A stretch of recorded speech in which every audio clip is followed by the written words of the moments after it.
Welcome to this short video about cool Canvas stuff. But first, let me give you a hint. The hint is psychology. It's the name of the study, no capitals. Then, let me show you some cool Canvas things. One of the cool things is hidden in the calendar. And the calendar, there are all deadlines from all courses which you have checked on. If you click this plus button, you can create an appointment group. This can be useful, for example, when you want to make appointments with students, for example, for oral feedback or for if you want them to be able to ask questions to you. You can ask them to sign up in groups or individually. Let's say we are going to give oral feedback. And it's in my office. My students know where to find me. I have to select the calendar. In this case, I will select this sandbox course. And I can choose to sign students up in groups. In this case, I don't have groups, so I can't check this box. Over here, I can set the dates where I am available as a teacher. So let's say I'm available from 9 to 11:30. Also, I'm available tomorrow from 4 till 6. And let's say next week on Thursday, I'm available only from 9 till 10.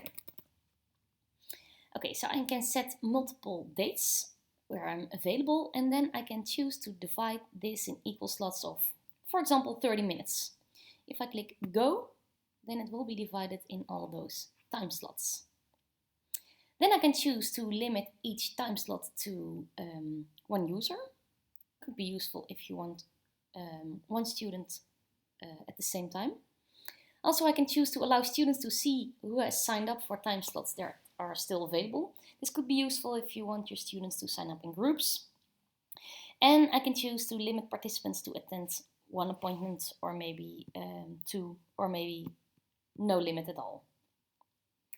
And I can set the details. Do you want oral feedback to your paper? Sign up. I can click publish. I got an error. I think, some time slots are in the past. That's not possible, of course.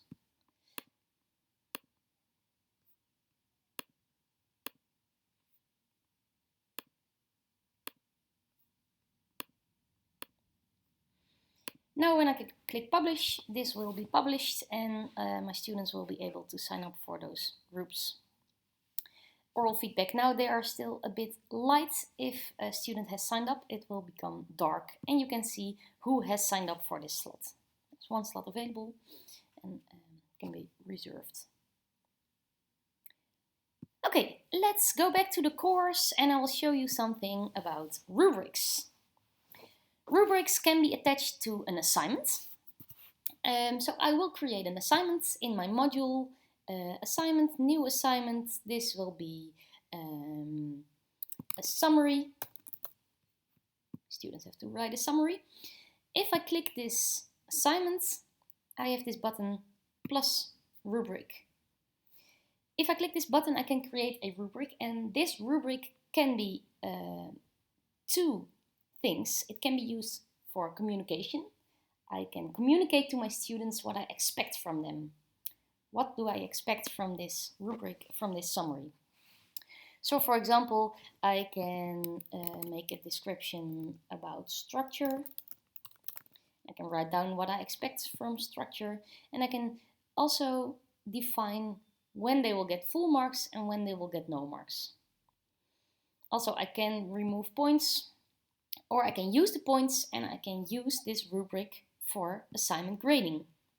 So rubric can be used for both communicating, what do you expect, and also for feedback and for grading.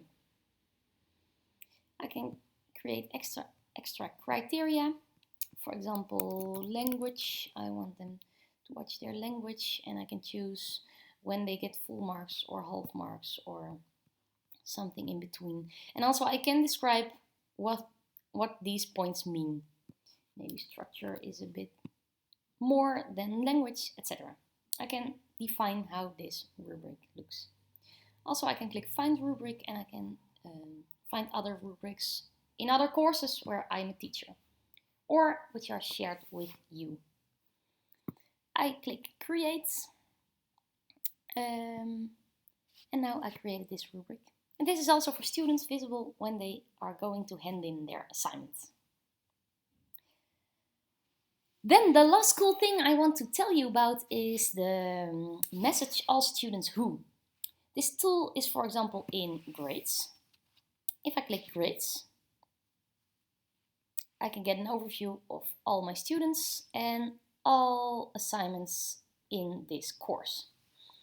For example, this assignment, I can click these buttons and I can click Message Students Who. For example, students who haven't submitted yet. I can write down, you haven't submitted this paper yet, make sure you submit it before Tuesday, otherwise I won't be able to give feedback or something. I can write a message. Also, I can choose to message students who haven't been graded yet. My computer broke down, I will give you feedback as soon as possible, but at least by the end of the week, for example. Scored less than or scored more than a certain point. For example, less than, you can choose if they are less than 5.5, they didn't make it to this exam, and I can give them an extra assignment, for example. This tool is also in the people part. If I created groups, which I did, for example, this paper group, I can choose to message all unassigned students. You haven't assigned to a group yet. Make sure you will do it before next week, because then we will start working in those groups. Okay, that's it for the cool things in Canvas. Once again, the password, make sure you will write it down or remember it. The password is psychology. It's the name of the study, no capitals. Good luck!